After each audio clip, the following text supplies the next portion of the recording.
Oui, je pense que d'abord nous nous félicitons de l'idée qu'on avait eue à l'époque, alors qu'on était dans le Parti démocratique sénégalais, de créer ce mouvement que certains, d'aucuns considéraient comme un courant dans un parti, ce qui n'était pas effectivement, ce qui ne reflétait pas la réalité, parce qu'à l'époque nous en avions parlé avec notre mentor, le président Wade, qui nous avait autorisé effectivement de mettre en place ce mouvement pour pouvoir avoir un creuset de réflexion, pour en faire un creuset de réflexion et nous permettre d'émettre nos idées, de faire de la production intellectuelle.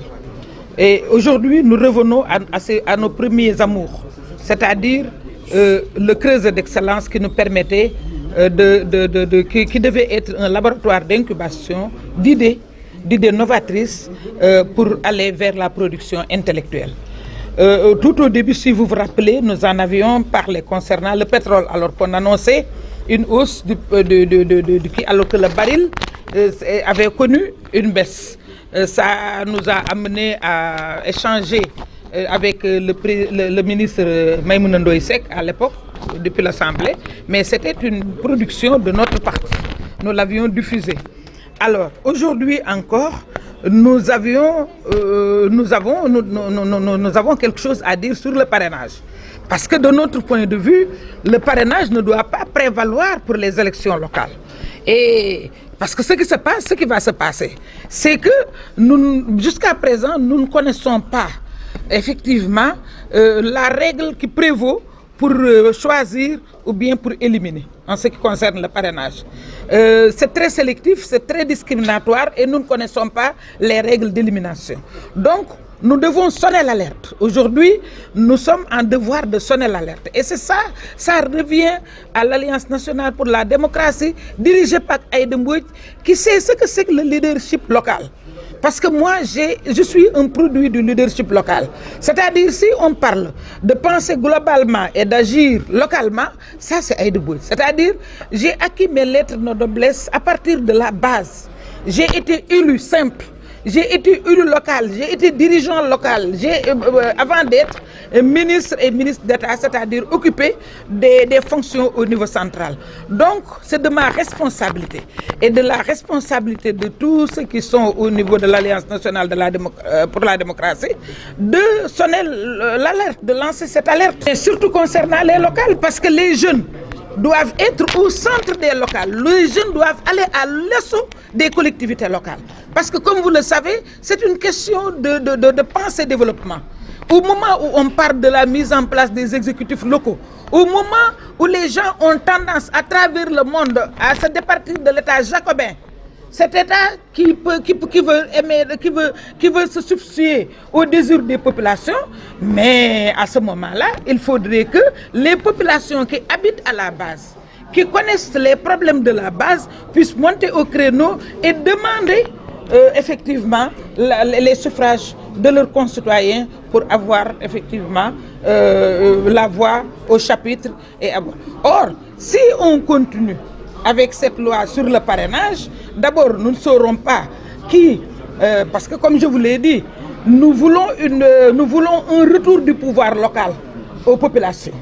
Or, si nous n'y prenons garde, ça veut dire que c'est l'État central qui va détenir le pouvoir et va faire, et va nommer même les maires. Ce sera une nomination plutôt qu'une élection.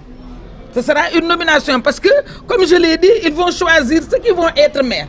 D'abord, ils auront les possibilités avec les cautions, mais ils auront la haute main sur la justice, la haute main sur l'organe qui va sélectionner les parrainages pour pouvoir mettre qui il veut. Mieux, ce qui est plus grave encore, c'est que l'argent va jouer.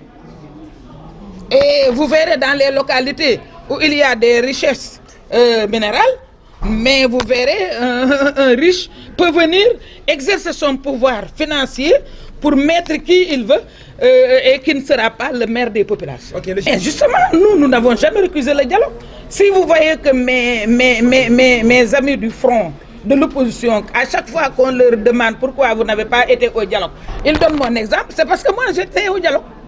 Parce que quand on a appelé effectivement aux concertations pour le fichier, moi dès que j'ai vu le libellé de Aly Ngouille Ndiaye qui nous invitait à venir voir avec lui le fichier, qui nous invitait à voir avec lui la production des cartes, qui nous invitait à voir avec lui une meilleure organisation des élections, moi aussitôt après j'ai marqué mon accord et je suis parti.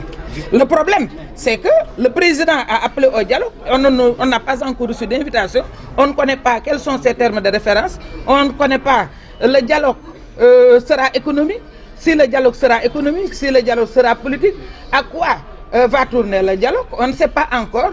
L'autre problème, c'est que Sohayna Nawlem Niewé répondre à son invitation, de grâce, qu'il nous donne des gages pour que les conclusions soient opérationnelles, pour que les conclusions soient consensuelles. Un gouvernement qui travaille, d'abord que le président travaille, qu'il y ait une volonté politique de donner aux jeunes des emplois, qu'il y ait une volonté politique d'aller vers la répartition équitable des ressources du Sénégal, qu'il y ait une volonté politique qui aille dans la transparence, qu'il y ait une volonté politique qui libère la justice, qu'il y ait une volonté politique qui respecte les libertés. Et cette volonté politique va descendre jusqu'au gouvernement qui va exécuter. L'AND aura le maximum d'élus, en coalition ou partout. Partout où nous pourrons avoir des élus, nous allons les chercher. Parce que comme je l'ai dit, c'est ma conviction. C'est-à-dire le leadership doit être local avant d'aller au niveau central. C'est ça ma conviction. C'est-à-dire je l'ai vécu, c'est mon vécu. Malheureusement, vous n'assisterez pas à mon expérience que je vais donner tout à l'heure, mais c'est ça mon vécu. Et je l'ai dit tout à l'heure dans le discours d'ouverture. Quand j'organisais des séances de restitution, c'est-à-dire la matière de la restitution provenait de l'Assemblée. À chaque fois, après les sessions budgétaires, je retournais à la base pour restituer à la base ce qui était retenu. Par exemple, un problème qui se pose quand on parle du code de la presse, je peux réunir la presse pour leur dire, quand j'ai interpellé le ministre de la Communication, il m'a dit que les décrets d'application n'ont pas encore été pris. J'ai posé le problème de l'APS, j'ai posé le problème du soleil. Nous avons donné 1 milliard à la RTS, qui n'est pas équitable, qui ne donne pas la parole à l'opposant.